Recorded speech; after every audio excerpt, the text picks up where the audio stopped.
Cyber Reapers! Hello, Cyber Reapers! Tonight, or today, or whatever time it is for you. For me, it's tonight. But anyway, in this video, I am going to be talking about the book called The Kindred by Alechia Dow. I'm very excited to talk about this one. I read it in a few days, I think 3 days or so. It was quite a nice book to. It was definitely quite a nice book to read right before bed and right after waking up. That's kind of been where I've been setting my reading time to be most days, because it's been helping me adjust my sleep schedule. And I found that reading whimsical science fiction is definitely a nice before bed reading material, especially if there's romance in it. And this book is definitely a cute romance. And also, just so I have something here with me, like just something to do with my hands, just kind of I'll mess around with my avocado plushie, because I read this on my iPad in ebook format, and it was my second book that I checked out from Libby, so the library app. So I'm pretty happy about that. That's been going really well, and I've because for whatever reason, just for a few years, I kind of forgot that libraries were an option, and I was going, well, I have to read the books that I have, and I've got it. I can't support the authors that I care about who are like releasing new books. But then I went, that's not true. I can check out their books from the library. So, and yes, indie authors their books are less prevalent in libraries, but apparently there is a requesting process you can do to request their book in your local library, which I really, really, really want to check that out, because I think that would support a lot of people whose books I want to read.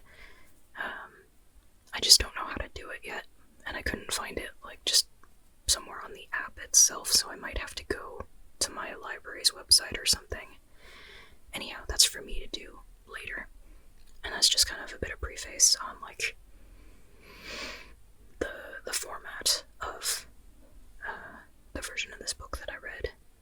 And I'm really, really pleased with ebooks as well, because I also forgot about those being a thing. Primarily because I used to think that I was very much a hard copy book kind of a person, which I do like and enjoy hard copy books, but I only have so much space, and so it's definitely nice to be able to have ebooks that are just easy to carry with me, and also I can adjust the lighting to where if I'm reading right before bed, I can have the light text on the dark background and just dim the light down to where I get sleepy reading, and then in the morning I can turn the brightness up to where I slowly introduce light into my eyes as I wake up. So it's a nice system. It's been working for me so far. I'm quite happy to be following it. So that's what I did with The Kindred. I've been reading it at night and in the morning, and pretty consistently too, because I didn't feel like putting the book down. I had to kind of, in order to keep up a healthy schedule of sleep, I was like, okay, I feel like after a few chapters, now I put the book down, even though I was excited to pick it up again. So, because it was a mix of two things that I really love, reading, and that keeps me engaged while reading. One is the book has a romance that I definitely root for, and then the other aspect is you pair that with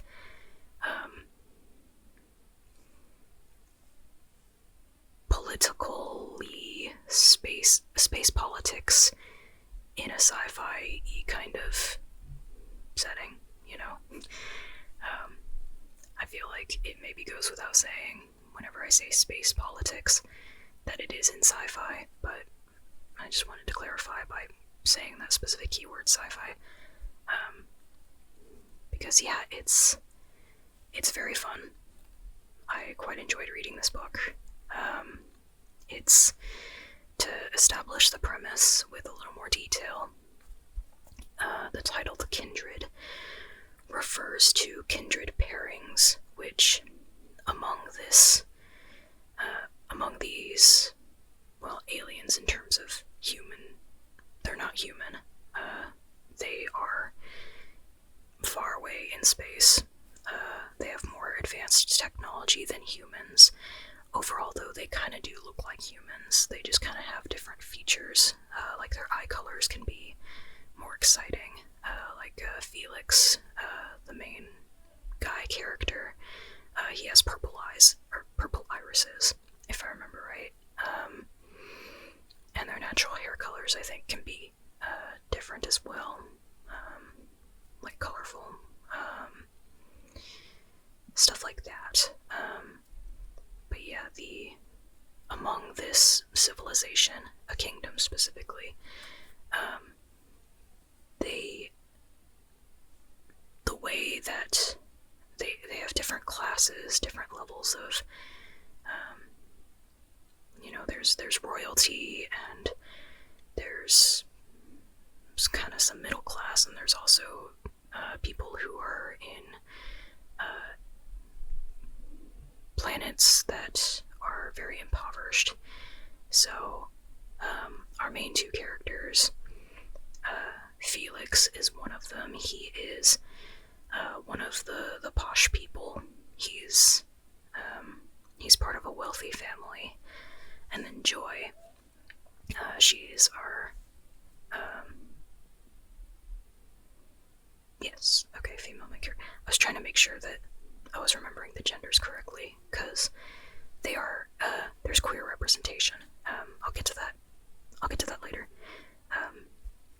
But it's Joy. She is from a planet, actually probably like the worst off planet in the entire kingdom system. So they come from two very different places and ways of life. And the Kindred system is designed to essentially make a bridge between the rich people and the poor people. After this big war went on, the Kindred system was established to give a voice to the poor people, by essentially, at birth, pairing everybody together, a richer person with a poorer person. And this pairing entails essentially the two that are paired are able to hear each other's thoughts, even from long distance, and they're also able to like see what each other is doing. Like essentially, they can do kind of a video call kind of a thing, except it's not due to technology exactly. Actually, I'm not sure how much the Kindred system is explained, if it's more magical or technological in nature, but it's they're able to see each other from afar, and through that, Joy and Felix, the two main characters, they grew up together, they played together, they were each other's best friends, and their deepest connection. And typically with most kindreds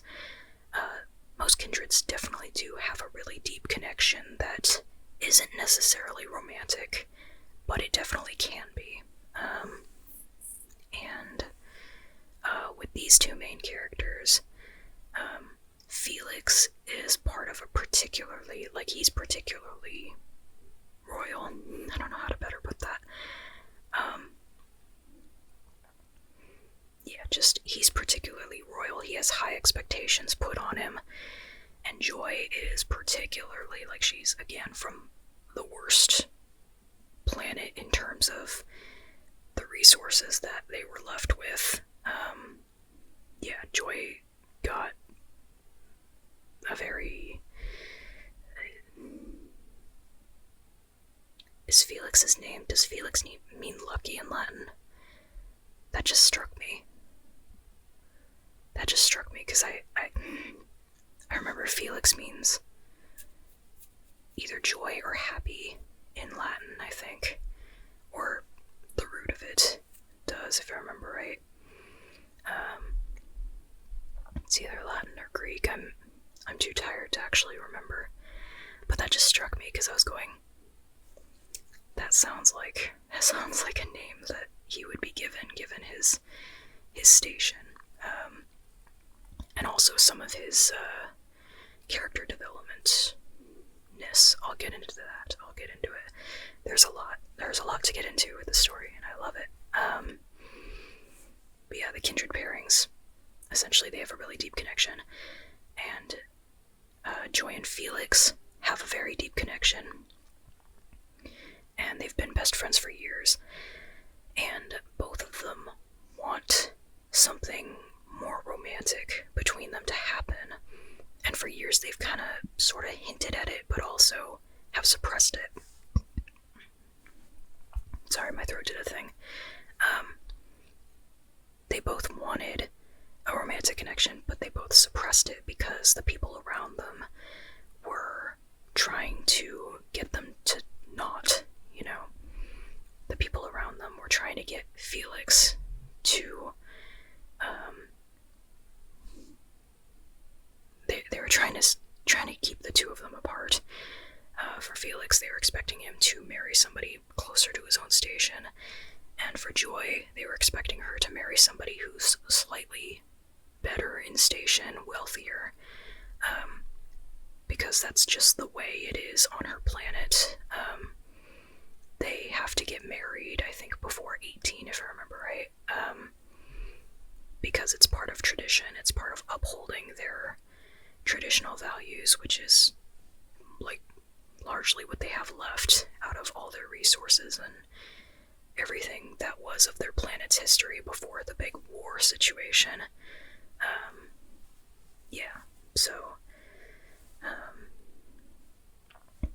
And Joy is she's very dutiful, and she cares a lot about her mom, and she wants to create a better life for her mom, as well as for herself. But Joy is very empathetic. She connects quite a bit with other people very easily. And Felix, on the other hand, does not. He's very much, how do you describe when he's closed off to other people? And that's primarily because he feels like at the beginning of the story that he can't have what he truly wants, which is he wants a romantic relationship with Joy, and so he kind of directs his attention elsewhere as much as he can, especially when it comes to his body. He tries to suppress his desire by drinking and making out with a bunch of other people, and of course to Joy that comes across as, oh, okay, so you really have no interest in me, so that's fun. Except Felix at the same time does keep expressing interest in her, so it comes across as like Joy doesn't really fully believe Felix has feelings for her, even though at the same time she can kind of feel that he does. And it's really, I forgot to mention that part of the Kindred system as well, is they're able to feel each other's, they're able to feel the physical sensations and the emotional sensations or emotions that the other experiences. They feel it in their own body as well. Now for Joy and Felix, their situation is a little bit different because there's this political figure that particularly is trying to split them apart, and this political figure has been giving Joy this technological suppressor that essentially makes it to where, while she can continue to feel what Felix feels, he doesn't feel what she feels. And that is because with a lot of kindred pairs that are really strongly connected, if one of them dies, the other dies. And so the, high-up political figures don't want Felix to die if Joy dies. They don't care about Joy, but they care about Felix. So yeah. And I think that's kind of setting up the premise of the kindred aspect, which I really love that entire, I love that. Just the world building setup for that, and that's not even really touching on the political stuff. Well, I mean, it is touching on the political stuff, but it's not actually giving a lot of detail. To be honest, I think I'll need to reread this book to really get the names in my head, because there are different planets and different people from different planets and different sort of civilizations are described, and I mostly got in my head what most of the big major groups and stuff were, but I think I'll need like another reread to really get that in my head. It explained it well though for the purpose of the story. As it was going along, it's just me in my head establishing names and assigning them to different contexts, just kind of jumbles around my head sometimes. But I think the book did a really good job of guiding the reader through it. So that was, that's the, that's what I'll say about that aspect. And the,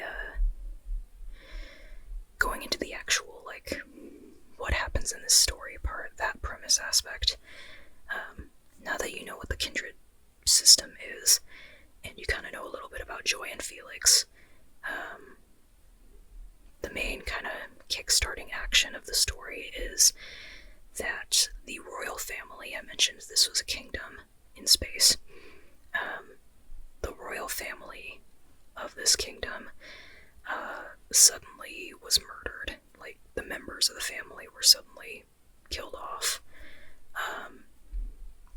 And Felix is blamed for it, and by extension Joy,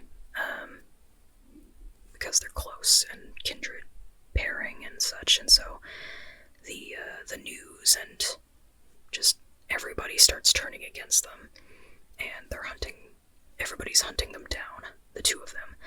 So Felix and Joy had, up until this point, never actually met each other in person. They've seen each other and known each other all their lives, but they've never actually met in person. And during this, Felix went, okay, we need to get out of here. We need to get out of this situation. So Felix grabs a ship and goes to find Joy and picks up Joy, and they go off trying to find a neutral territory, specifically another planet. During that, though, they're being chased a little bit, and their ship gets hit, I think. If I remember right, it's their ship that gets hit. It might be that it malfunctions or something, but I think because the ship took damage, it ended up crashing at a different planet than what they intended. Guess what that planet is? Anyway, I'll never get over. I love aliens crashing on Earth stories. Anyway, so Joy and Felix end up crashing onto Earth, specifically in, can I remember the specific? It's Florida. I remember they crash at Florida. I do not remember the city name, I'm sorry. It had apple in it, I think. You'll have to read the book for the specific place.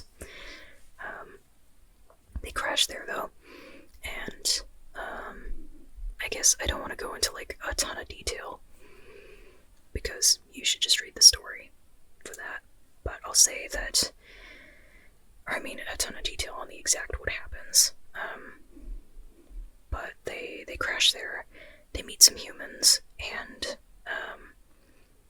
their ship kind of is too damaged to use again in its current state, so they have to figure out how to fix their ship so that they can go off to the actual place they were intending to go. And all the while, they're being hunted down because the kingdom they're from thinks that they murdered the royal family. Which, yeah, that makes it understandable as to why everybody's after them. But, yeah, and Earth does not know about this system, this kingdom, and everything.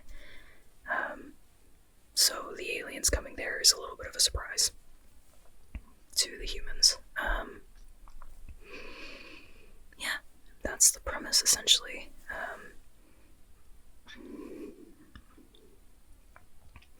It's always during an ASMR video that my throat decides to do something weird. Anyhow. Yeah. So that's really fun. I'm gonna pull up my notes just to make sure I try not to miss anything. I'll try to do this slowly.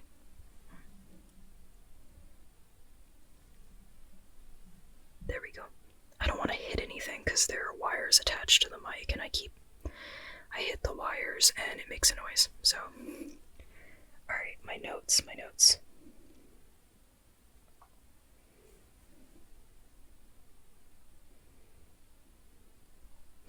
Right, so adjacent to the premise or plot overview I kind of just did there, or blurb, maybe, sort of. A very rambling blurb is what I did there, kind of. In addition, though, I really like how, the plot of everybody's hunting them down, or everybody's hunting Felix and Joy down because of murder of royal family. Like, that's very high stakes, right? Especially because once they are hunted down, it's expected that they will be executed, more likely than not. So it's, like, that's very high stakes in of itself. In addition to that, though, their romance is actually high stakes as well.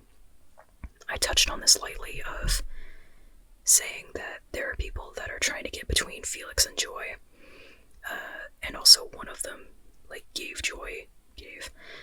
kind of forced Joy to take this technology that suppresses their connection a little bit. But in addition, Joy is used unknowingly to keep Felix in line.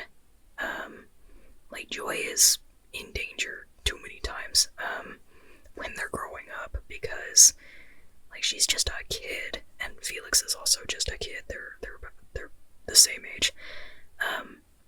But just the political figures in Felix's life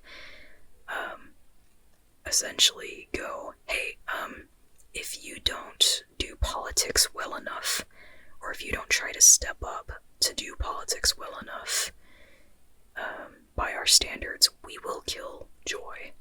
And I'm sorry, I did not mean to say Killjoy in a way that sounds like Killjoy. We will murder your kindred. We will murder Joy. And they definitely threatened to. At one point, they showed on a video feed, they showed Felix, Joy just sitting there, I think in a park, reading a book or something, and a bunch of guards just surrounding her, and, like, she didn't see the guards, and they just shot at the tree she was sitting at, and if she didn't dive out of the way in time, this giant trunk would have fell on her. And that wasn't an attempt to actually kill her, but it was a warning of, like, hey, Felix, we control you because we know how much you care about her. It's just, oh, wow, okay. So their romance is is as high stakes as like the plot feels itself of like the rest of it. So I just found that really interesting. I also feel like I don't read a lot of I don't know if this is actually called a forbidden romance, because I don't read books, or I haven't read books that I've seen marketed as forbidden romance. It's not that I'm avoiding it, it's just that I haven't happened to pick up one of the ones that said that as part of their marketing trope list.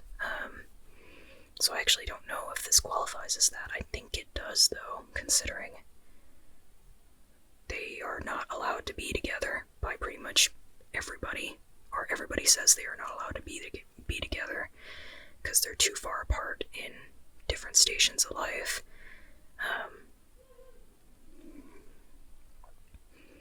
Specifically because of Felix's position as being especially high up.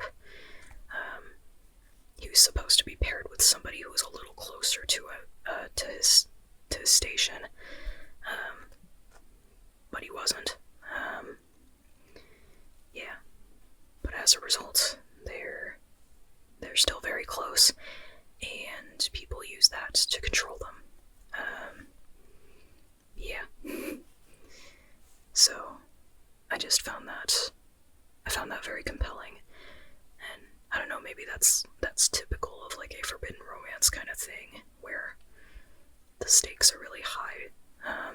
That makes sense to me from, I don't know, from the sound of forbidden romance. I just like, yeah, all right, maybe I have to pick up more books that say forbidden romance as part of their marketing. I don't know. I didn't actually see it associated with this one, to be clear. I feel like that it applies. But yeah. Let's see. Oh, the character growth. I mentioned already, Joy is very empathetic at the beginning of the book. She lacks self-confidence, though. And, like, that is primarily because everybody around her has drilled into her this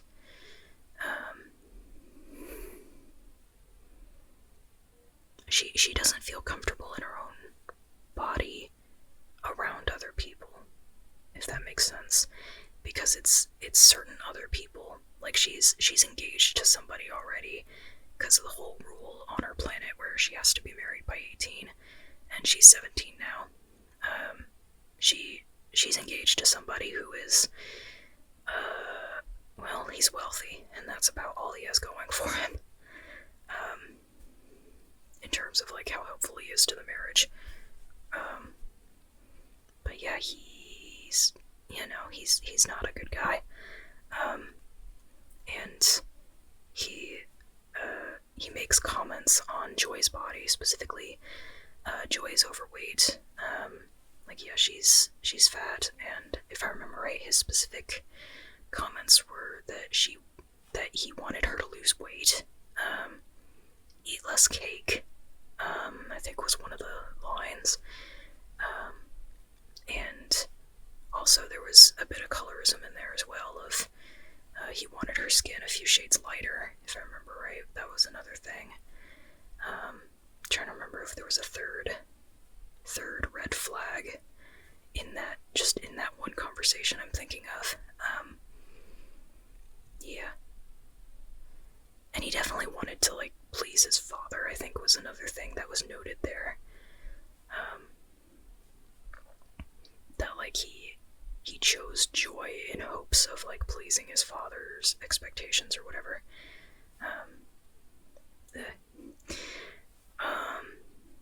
Yeah, so Joy has, because of her fiance or whatever, and also just generally other people on that planet, she's felt like her body was not good enough for other people.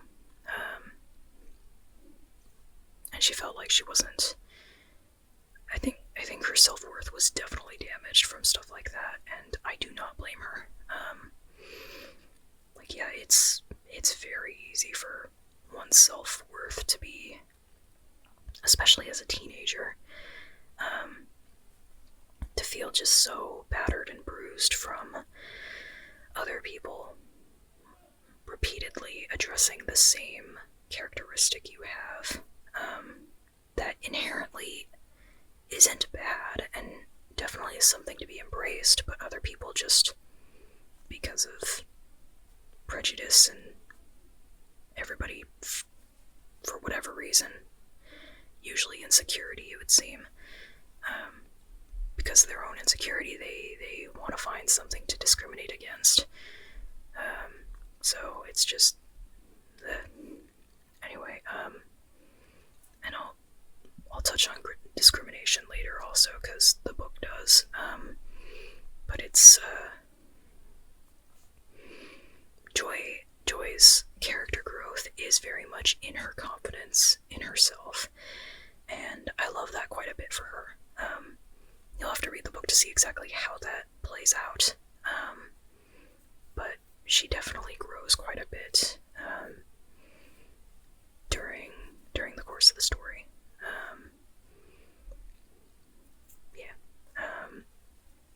And what's really beautiful, I think, is that Felix, his character growth, kind of mirrors Joy's, in that while Joy starts off lacking self-confidence, Felix has a ton of self-confidence.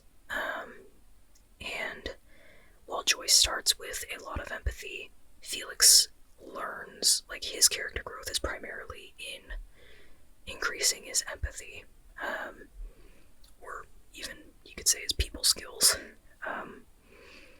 And yeah, that was really fun to see. And I didn't realize it while I was reading. It was mostly when I was writing my review, I was going, oh wow, wait, their journeys kind of do mirror each other.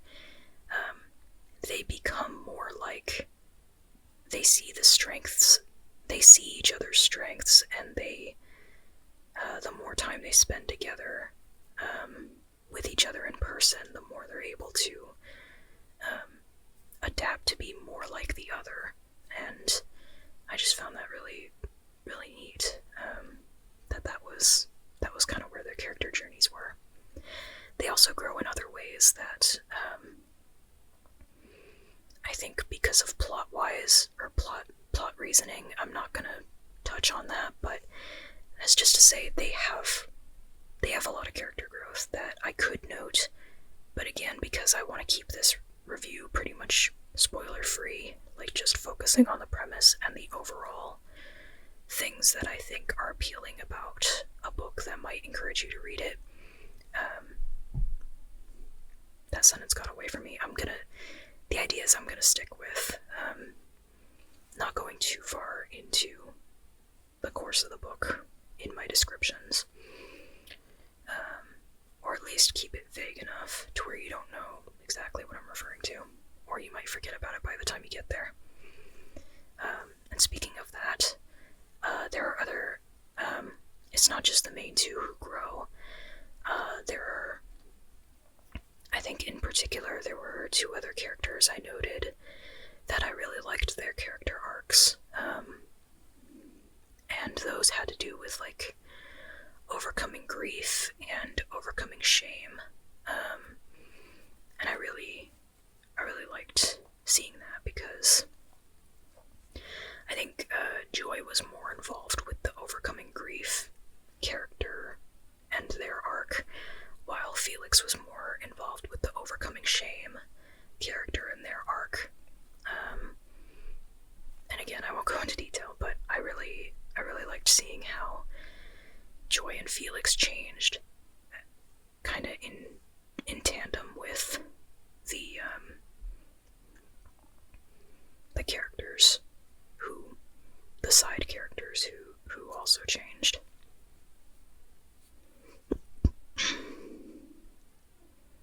Okay. Alright. My throat's done doing a weird thing for now. Yeah.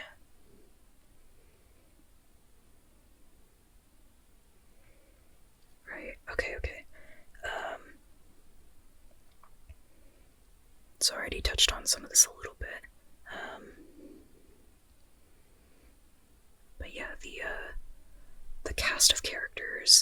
because, I mean, I consider it diverse. It's... Sorry, my nose itches.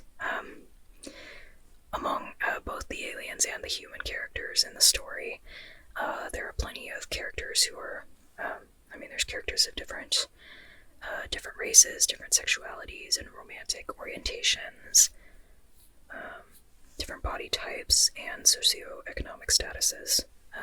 Is it statuses?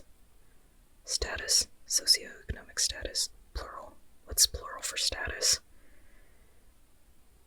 Do people use the Latin convention on status? Sorry, that was a tangent that didn't need to happen, but yeah.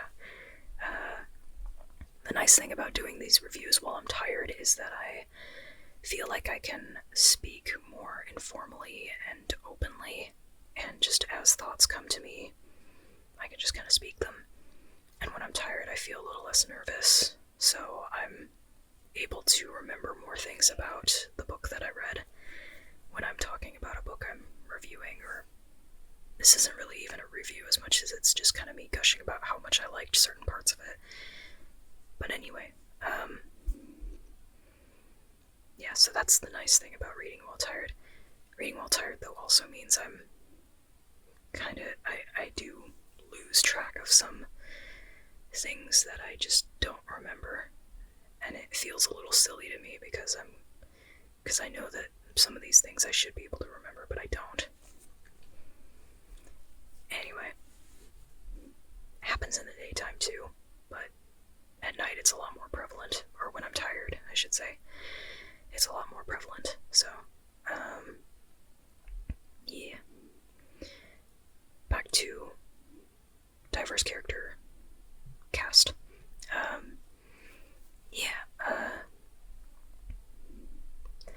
In particular, I'll start with the ones that I particularly relate to.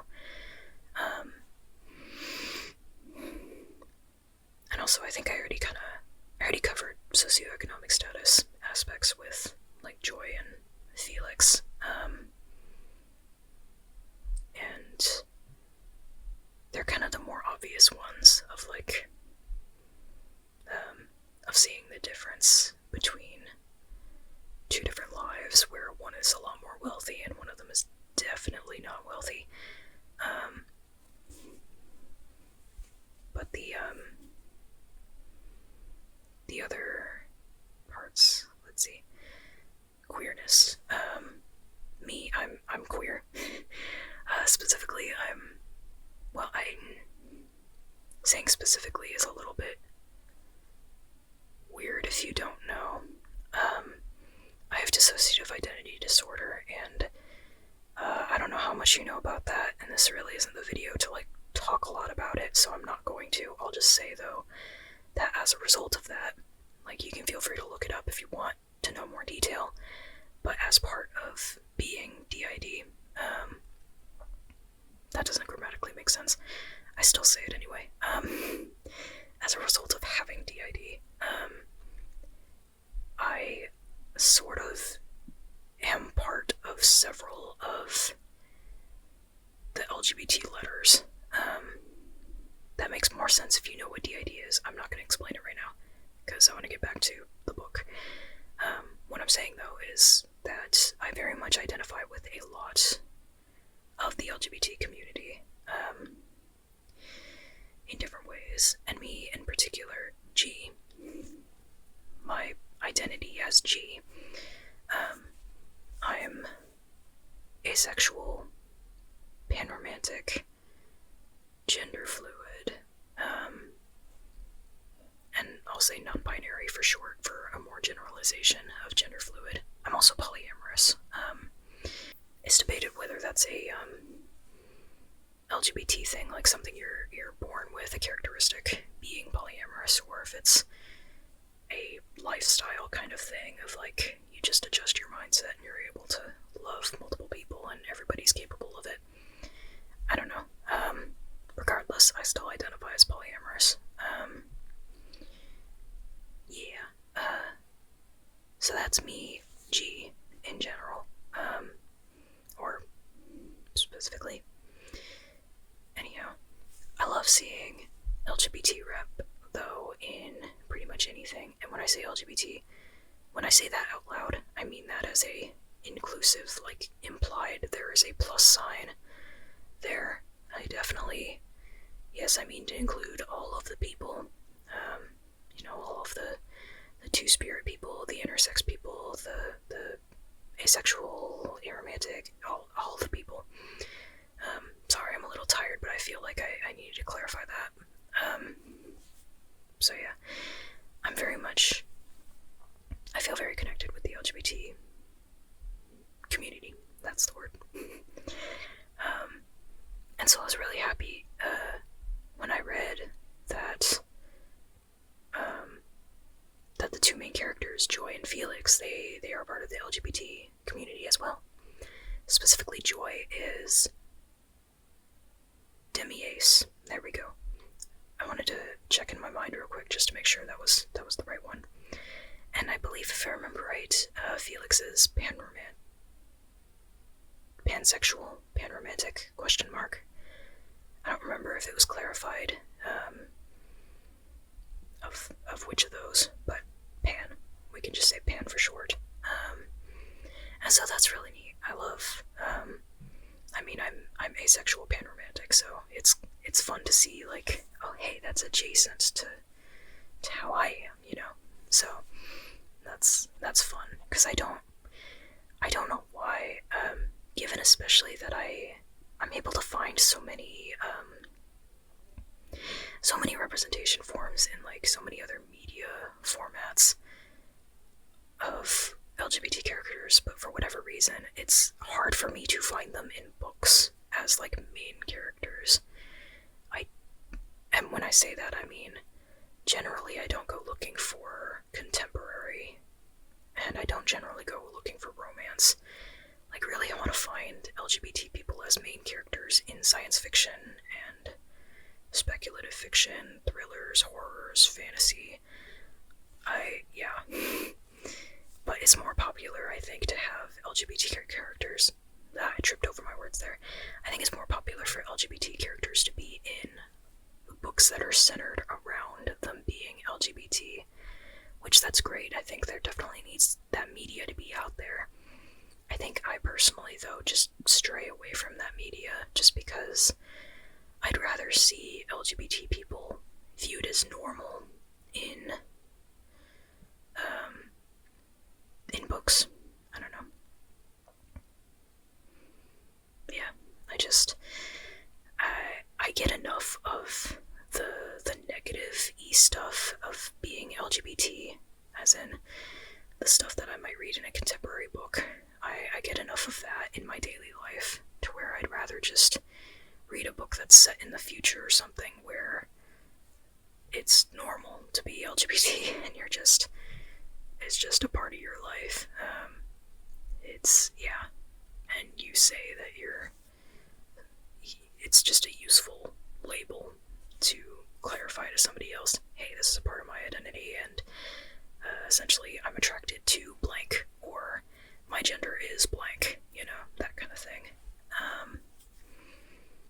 And so I really enjoy finding books like that, but it just seems like I very much have to actively seek those.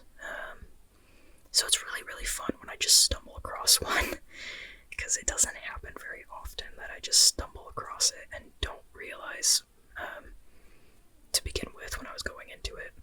I'm trying to remember if that was the case with Iron Widow. The polyamory definitely threw me off, because I was going, oh my god, I was not expecting this, and I love it. Because, yeah, that was around the early point of time when I'd first started seeing polyamorous relationships represented in any story that I came across. And it was mostly webtoons where I found those. But yeah, it was just such a wonderful surprise that happened in Iron Widow. But yeah. So anyway, back to the Kindred. seeing the really casual, like, queer representation in there was just really, really quite nice. And yeah, I think, let's see, there were the two main characters. Of course, there was a side character who was, kind of close to the main characters, who was gay. And when I was, okay, so just as a little bit of context for this, I don't look up other reviews before, like, creating my own review content, because I don't want to be biased on, like, yeah, I just don't want to be biased. I want to make sure I actually say my own thoughts, rather than let my thoughts be influenced by somebody else before looking at other reviews.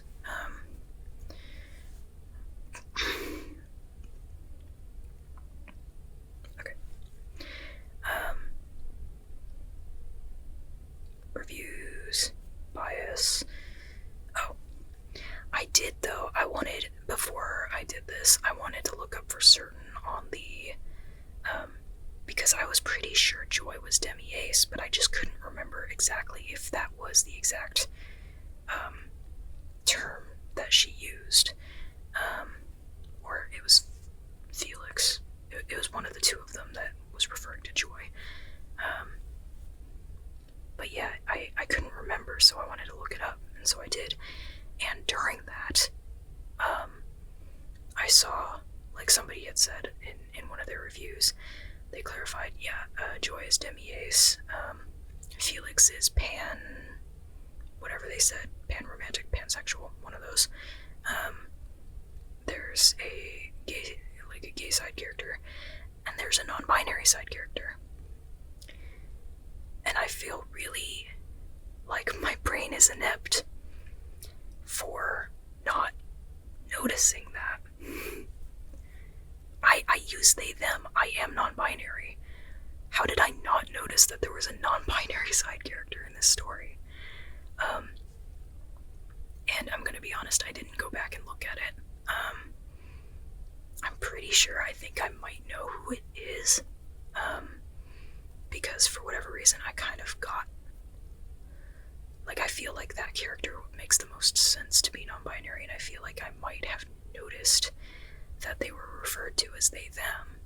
I definitely didn't notice any neopronouns in there, so I think they, them would have been either that or they were only referred to by name. That's also another option. Well, I mean, there's a lot of different ways you can go about pronouns and names when it comes to non-binary people. I'm not saying it is limited to neopronouns and they, them. There's also the name possibility. There's definitely, like, neopronoun. I don't know if it's actually classified under neopronouns if it's not new. There's it and its. I met somebody who identified as it. What else? Anyway, sorry. That's a side tangent. But I still feel a little weird that I didn't notice while I was reading the book that there was a non-binary character in there that was just kind of that was just in there. And I'm assuming that they went by they, them, or that it was just their name that they were referred to as. Because yes, I use they, them pronouns, but when I see they, them in fiction, my first thought isn't typically that they're referring to a non-binary person. It just kind of goes past my mind, because I'm so used to referring to anybody as they, them whenever I'm first hearing about them. Like, even if they have a name that sounds gendered or that most people assume is like he, him, or she, her, or whatever, I will continue to think of that person as they, them until somebody clarifies for me what their pronouns are. And if it's not they, them, then I'll just switch to whatever their pronouns are. That whole process. So when I see they, them in fiction, I'm not used to seeing non-binary characters in fiction. So it just slips past me, I guess. I'm still surprised because usually I do I do watch for non-binary characters, so I'm surprised that that one got past me. Yeah, so that's just a little goofy thing that I did, or didn't do, I guess. I didn't notice. Yeah. And I'm pretty sure I know who it is, just because I feel like I remember seeing pronouns for everybody else, but them I'm a little questioning about. Anyhow, that's all that's passed, and also my notes got tired of me. I now have a screensaver up. Hold on.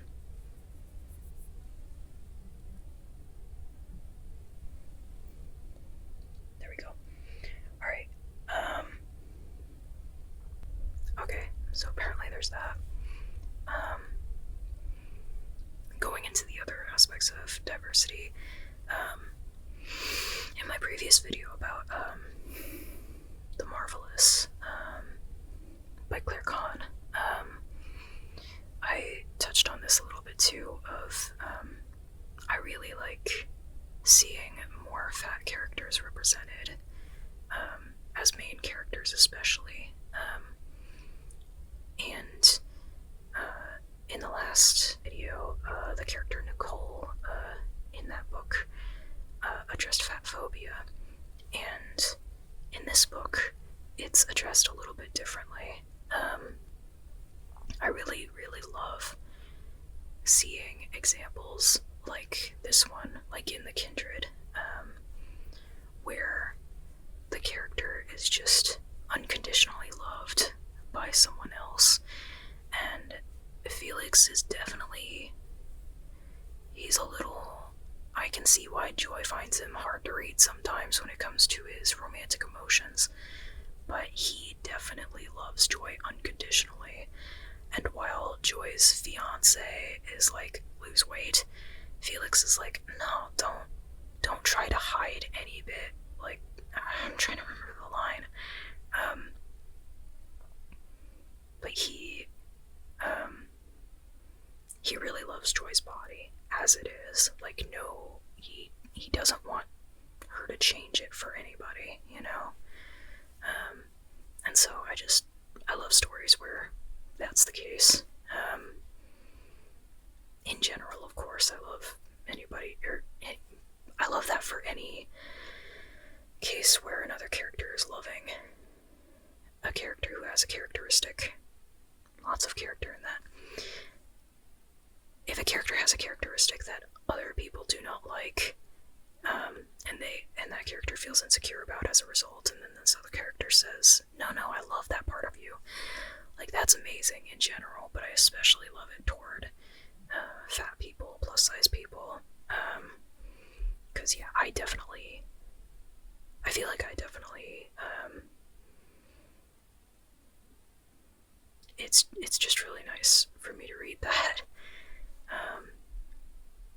because me coming to terms with my own body as it is, and just, yeah, I've definitely had the experiences of, like, doctors just going, like, how about you just lose weight, you know? And I'm going, okay, that's not the issue that I was bringing up, though. Anyway, just stuff like,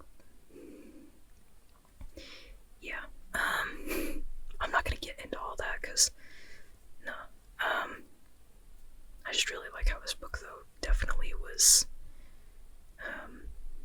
it was very kind, very empathetic. It just felt that way with the way the characters' insecurities were treated as just things to be adored by the other characters. Like, the other characters, the characters complemented each other well. Whatever one character was felt insecure about, another character loved about them. So it's just, I really liked that aspect in this book. Let's see.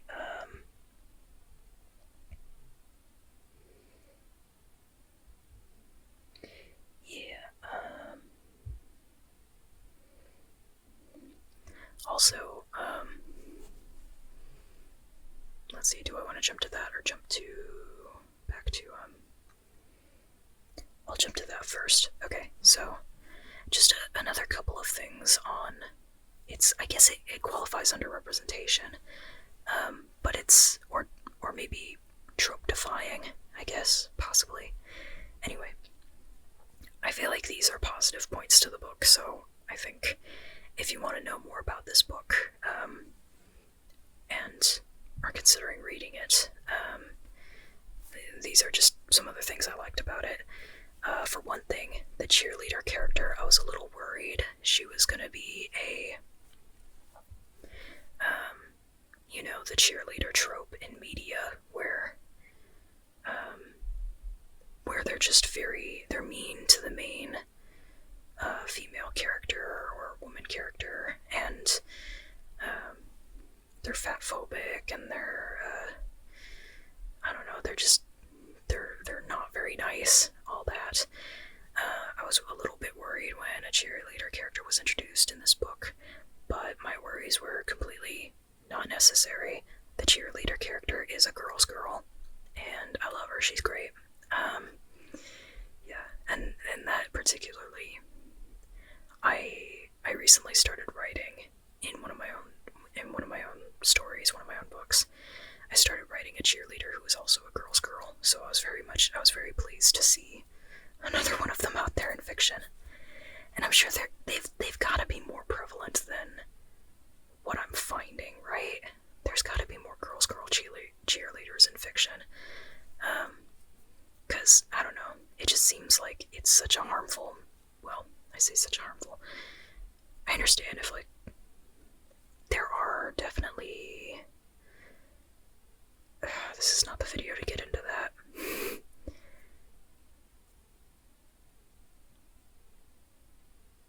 Yeah, this is not the video.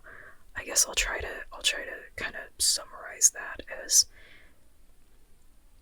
there are certain expectations and cultural expectations that are instilled by parents and older, like, cheerleader members, and not just cheer. This extends to any of the kind of preppy, like, drill team or some dance teams as well. There's like this kind of culture, very toxic culture that can permeate into those groups because of certain people, like certain parents or the older ones who are in the group, carrying on this culture that really doesn't need to be there. And so what I'm saying is, yes, it's realistic to a certain extent to have stories that have characters who follow that culture, because that culture very much does exist, and it's very harmful, and it has harmed a lot of people. But at the same time, it's really nice to see a subversion of that in fiction, to show an example of how wonderful it can be to just have a positive culture replace that toxic one. So I really, and hopefully by seeing that in fiction, that kind of starts to alleviate the toxic culture in reality, you know? So while I understand definitely having examples of stuff that does affect people negatively in reality, I think especially when it starts to be the only thing that is, when it becomes a stereotype, especially in those cases where it becomes a stereotype, there maybe needs to be more examples of it just being not that, you know, or having that character archetype or character trope be subverted, to show a positive example to strive for, rather than a negative reality that, yeah, I think I said enough there. Because yeah, this book definitely provides a lot of positive examples forward, rather than negative examples backward. When I say forward or backward, I mean, I refer to like future versus past. I was thinking just a second ago about the dichotomy of providing positive examples can help lead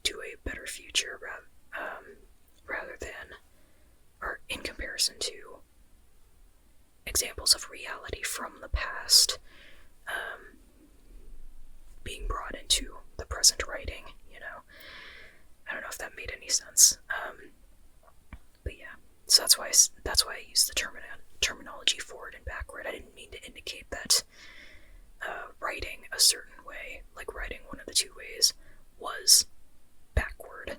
I didn't mean that.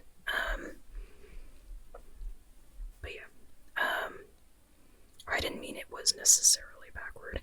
I'm not gonna make a blanketed statement for all types of this trope, because I don't know, there's possibly some good reasons for it out there, you know. So, but I don't know. I don't tend to read a lot of books where the harmful cheerleader, toxic cheerleader, that's what I meant to say, where that trope is prevalent.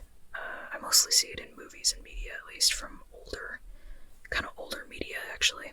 But anyway, when I say older, I mean anything that's like before the past 10 years or so. But yeah, the next thing, yeah, I'll go ahead and go to the next thing. It's kind of similar in the sense of like, well, it's touching on toxic masculinity, or rather the lack of it, in the main cast in this book. Particularly, I don't know, for whatever reason, I noticed whenever some of the male characters cried, and like there was a part too where like the main Felix, he just like, it got to be too much, and so he started crying at one point too. And it didn't feel, I mean, it felt right, you know, it felt like it was a vulnerable moment. Those moments whenever the guys would cry, it felt like vulnerable moments, and it made sense to cry. There wasn't any, like,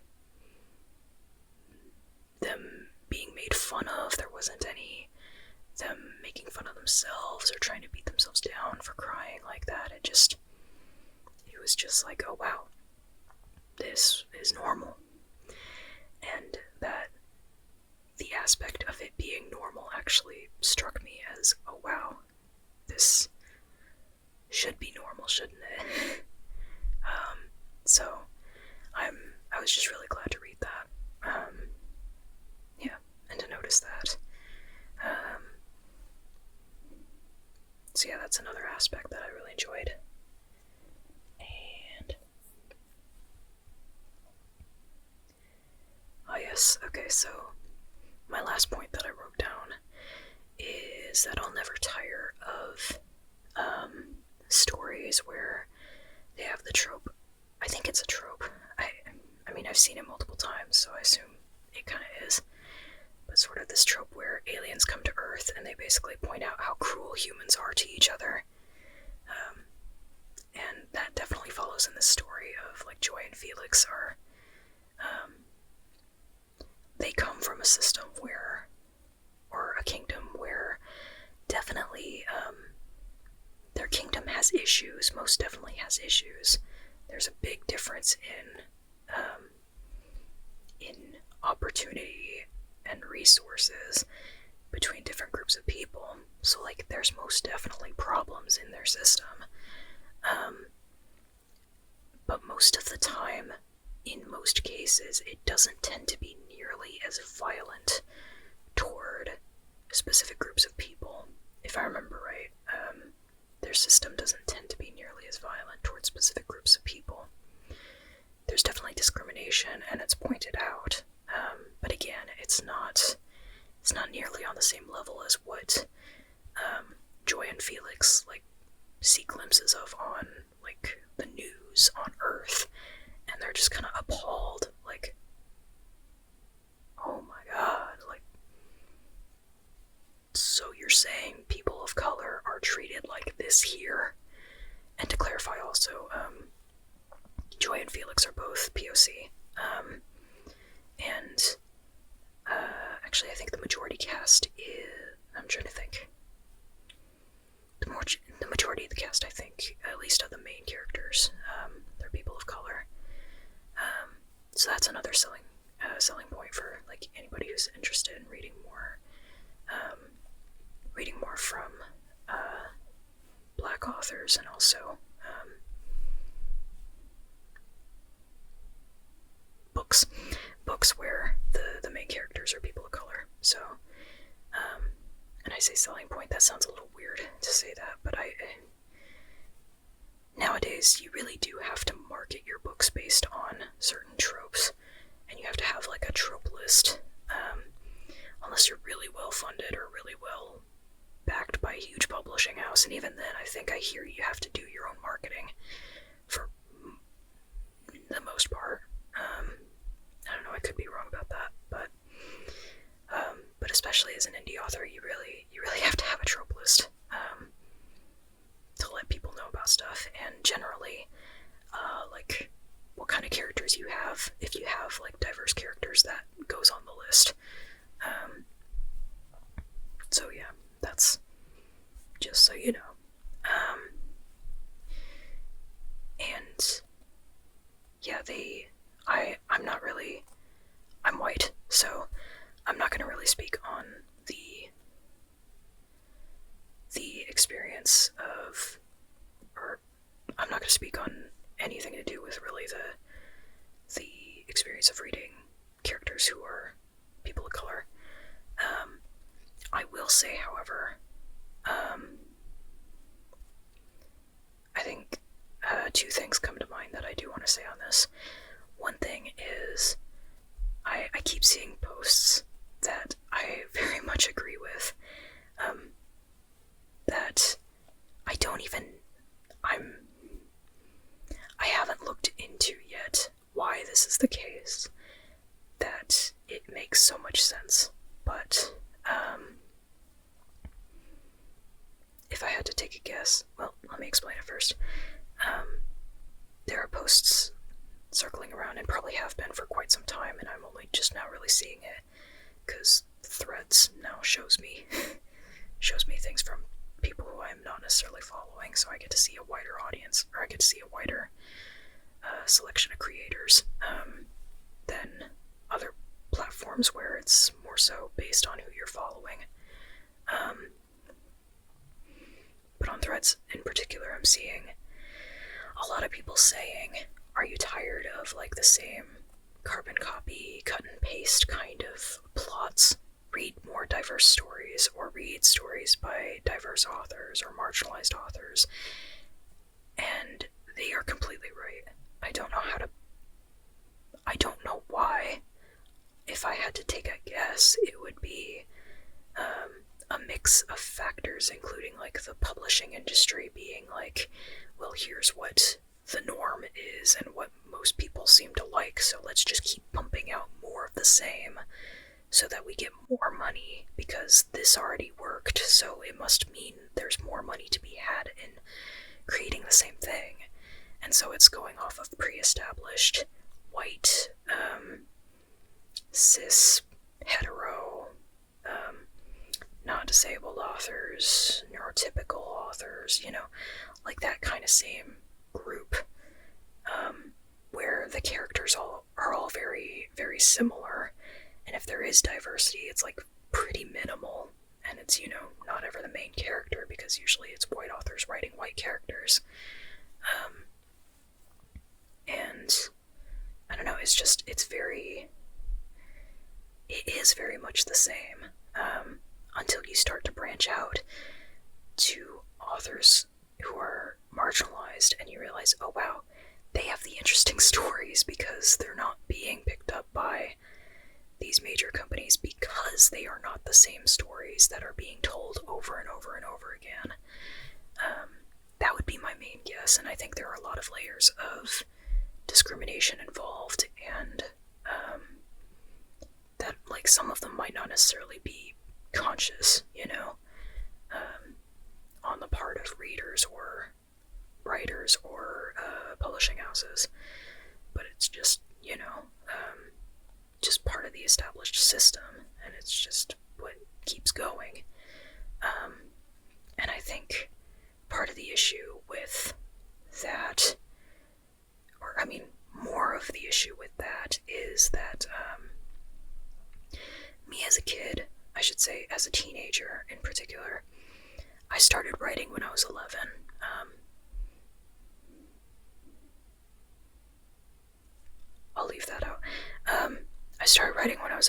years old, so I've been writing for quite a few years now. My first book, or I should say, I've been writing for a while. Of course, I learned to write as a kid in school. But the reason I say I started writing since I was 11 is that I wrote my first book when I was 11. Was it good? No. But it was a book. It was a full, oh my god, how big was that thing? 130 to 160,000 words, I'm pretty sure.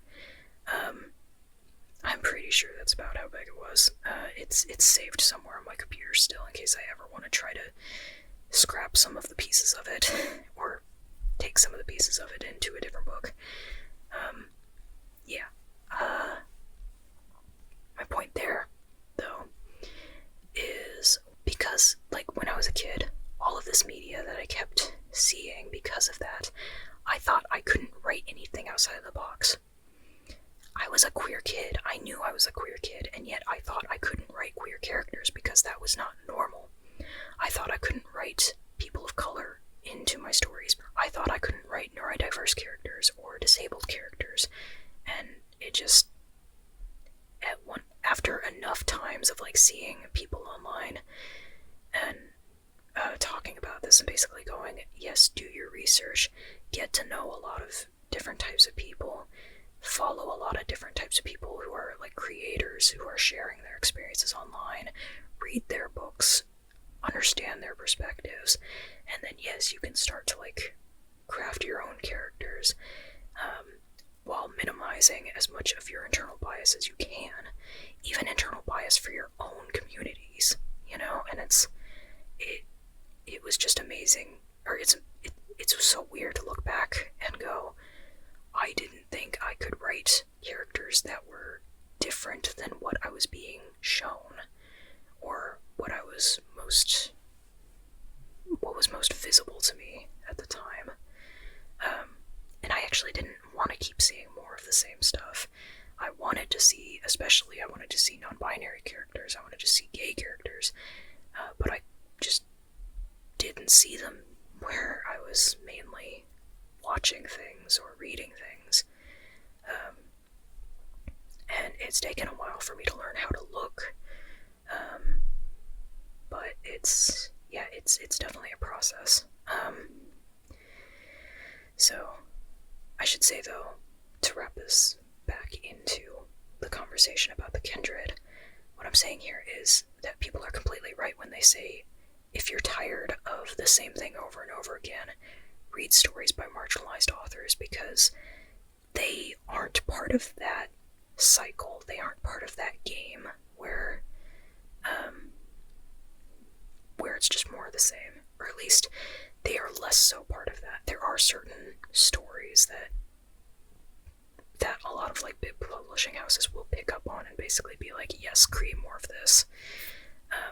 Queer trauma stories, I think in particular, is, like, something I think of as, like, one of those, which that's kind of what I stay away from when it comes to, like, queer stories. I don't like to read about queer trauma when I'm, like, working through my own stuff. I want to read about, like, queer hope, you know?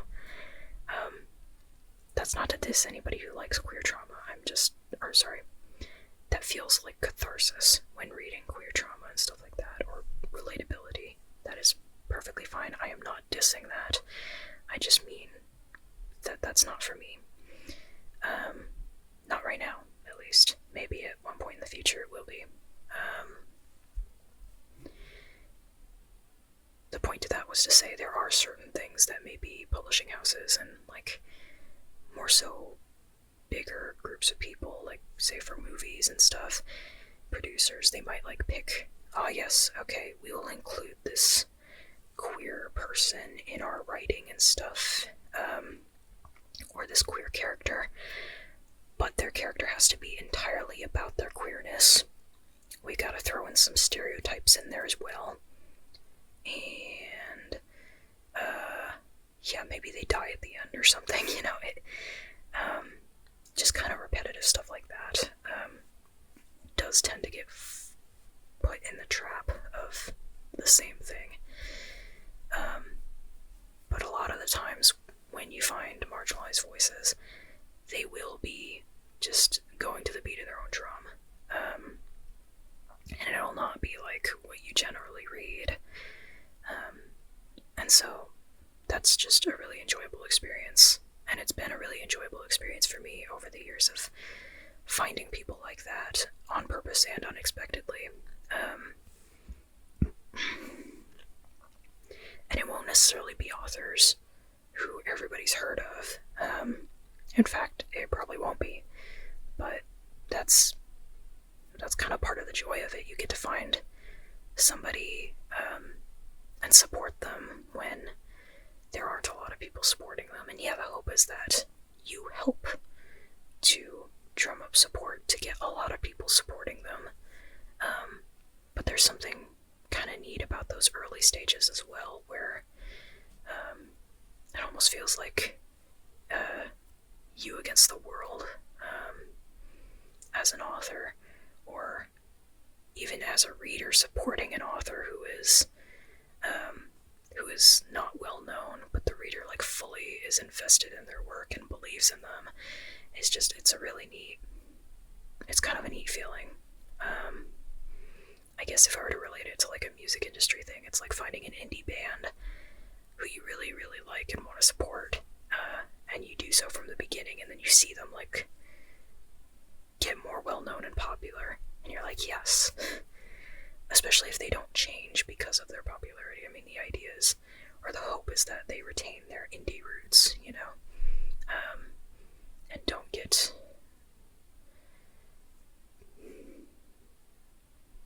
I don't want to say the word corrupted, but it kind of is. The hope is that they don't get corrupted by like all of the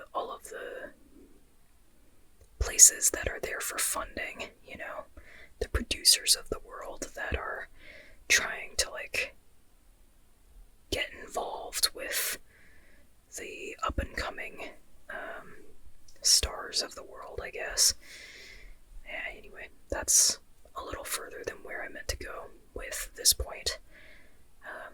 But overall, I'm just saying this is one of those books of if you want something different, if you want something different, it's good. I really like it. It feels wholesome, and of course, yeah, there's death in it, but it's wholesome in ways that a lot of books aren't.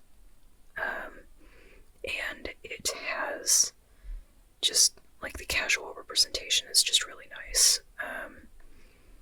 In particular, I'm speaking on like behalf of like the queer aspects. On behalf of the queer aspects, I'm speaking in relation to the queer aspects or whatever.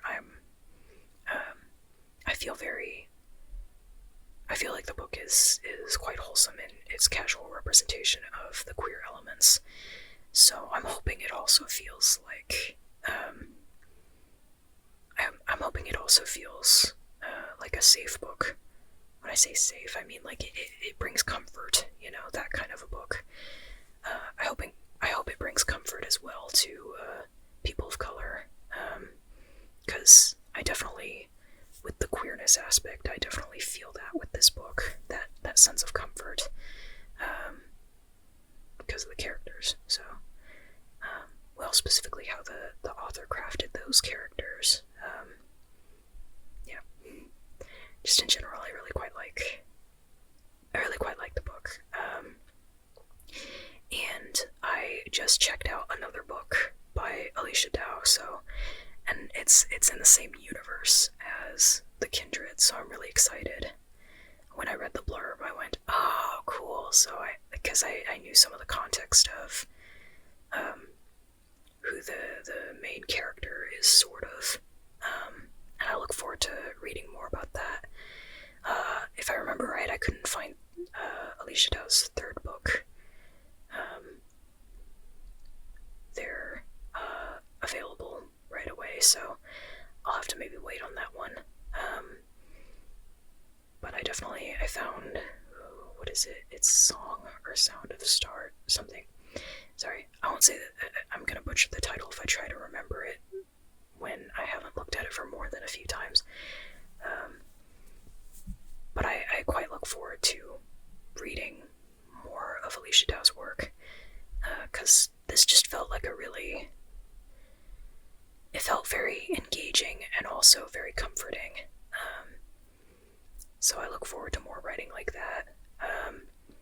I'm also it's also completely fine if the book is completely different than this one, because I like following certain authors and seeing just how different their writing can be, especially if it's in the same universe. So you have like some context of like what's going on, but it can be a completely different genre or style of writing, and I quite like that. I quite like seeing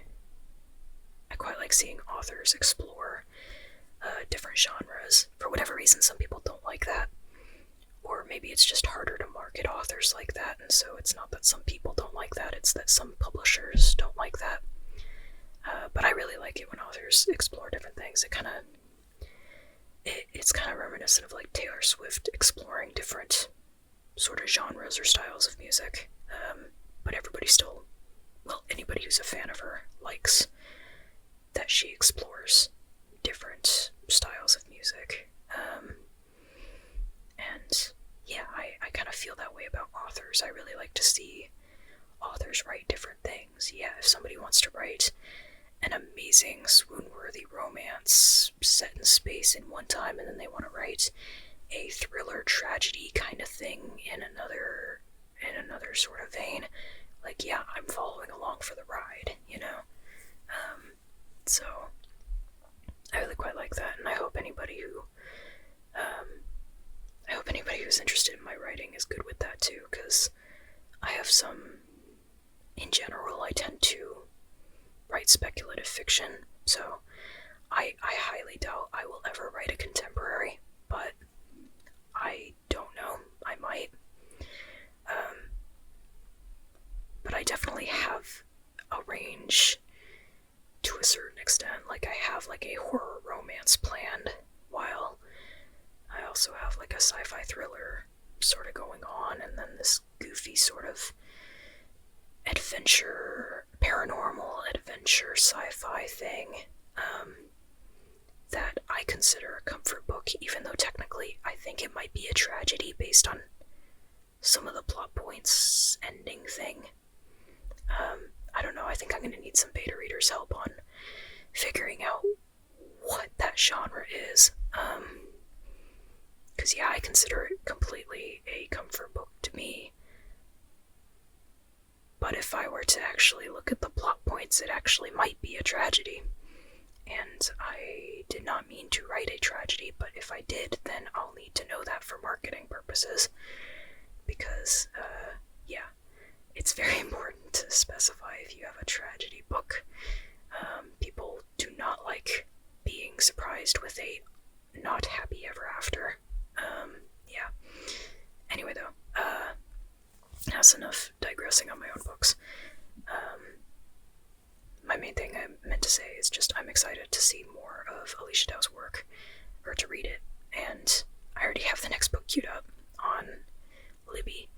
And I think this next one actually is more recent. So I'm curious to see the difference in the writing and the story and all that. I'm sure it'll be good. I'm sure I'll enjoy it. Yeah. So, yeah, I think that's a pretty comprehensive rambling on my part about the Kindred. Yeah, I get so tired doing this. I'm sorry. I'm doing this a little bit past my bedtime, I'll be honest. And especially since I shifted my sleep, I'm now doing this. I'm fighting sleep as I do this now, instead of doing this a comfortable 2 to 3 hours before my time for going to bed. So, but that's okay. I would have spent this time reading I would have spent some of this time reading if I were not recording. So, yeah. it's kind of helping me fall asleep in a way to do this. So yeah, it's nice covering a book I really like before going to bed. Because when I think of things I like before going to bed, it helps my dreams be better. If I think of, well, if I absorb media that stresses me out, or even stuff that I like, if I watch something that's a little too close to thriller before bed, or if I read a thriller book before going to bed, even if it's my own writing and I know the ending, it'll still be too much, and I'll have bad dreams. So covering something like this, where it's a book that I definitely felt was a comforting book, and talking about all the things I liked about it, I think this is a nice way of like preparing to go to bed, in comparison to reading a thriller book, which is unfortunate in some senses, because I do like reading thriller books, and I like finding books that are similar to my own for comparison titles and honestly marketing inspiration. No, I don't steal ideas from authors, but I do look at other authors to see like examples of like the style of things they post, or to see trends, stuff like that. Yeah, but it's hard to read a thriller before going to bed for me. even reading my own writing, when I know the ending, and I've read it over and over and over again. I'm thinking of my book that's coming out in July. And that one shouldn't stress me out so much because I've read it over and over again. I'm practically bored of this book by this point. I'm not actually bored of it, but it's still, I've read it so much that it is kind of difficult to read it again when I'm proofreading it and trying to find more typos, if there are any, which there most likely are. Yeah, anyway. So, yeah, I'm hoping to keep finding books that are interesting, and yeah, this book definitely had high stakes in it, but it still felt like a comfort book to me. And I think my preferences on that might become more clear over the course of like multiple videos of books that I review, because books that are comfort books to me aren't necessarily low stakes books. In fact, actually, a lot of them are high stakes books that have a lot of cute moments in them. I'm thinking of that book that I mentioned a bit ago, that I'm editing currently, that I don't know what the genre is, because, yeah,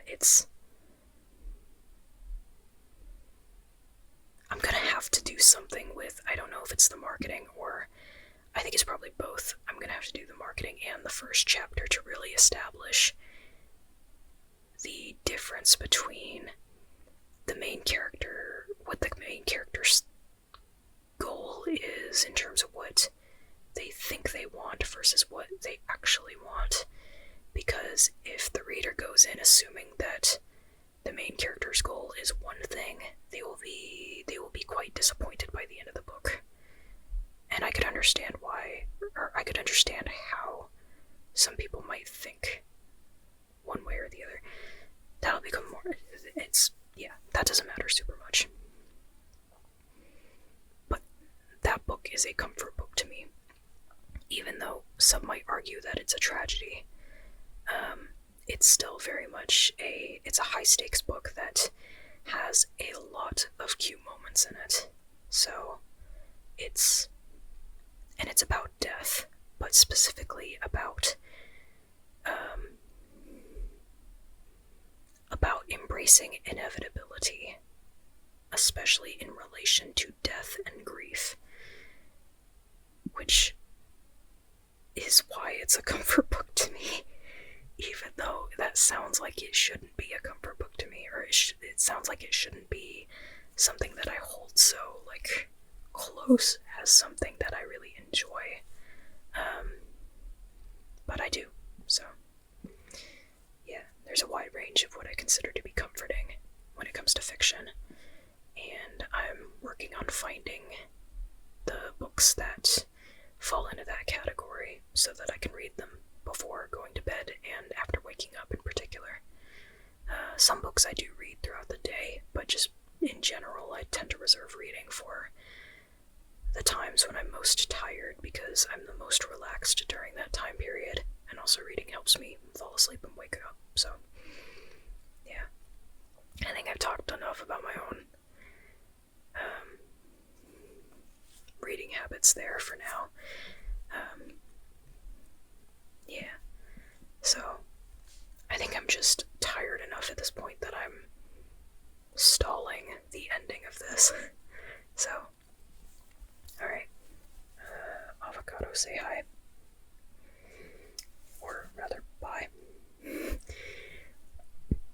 Yeah, the avocado doesn't have a name. And that's okay. I don't know. Maybe the avocado gets a name related to my book coming out in July, because there's an avocado plushie in that book too.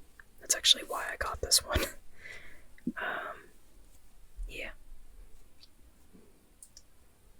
Yeah. That was a long rambling. But yeah, I very much enjoyed that book. The Kindred by Alechia Dow, just as a reminder, in case I haven't said it enough.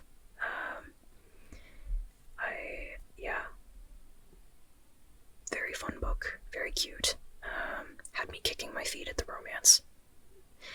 I mean that actually literally, because yes, I read while in bed, so yeah, I actually can kick my feet while I'm reading. In general, I can't sit still anyway, so I will be kind of moving about anyway, every so often, shifting my sitting position, so yeah. Anyhow, long rambling. I'll go ahead and wrap it up. Don't worry, I won't talk too much longer. At least that's the idea. You've already listened to me quite a bit. You're a very good listener. Thank you, I appreciate that. Letting me, as your friend, just talk on and on. Yeah. Anyway, I'll let you go to bed or go wherever you're going right now, next, whatever. Maybe it's to another video. Who knows? Thank you for stopping by, though. And again, thank you for listening. And may you get where you need to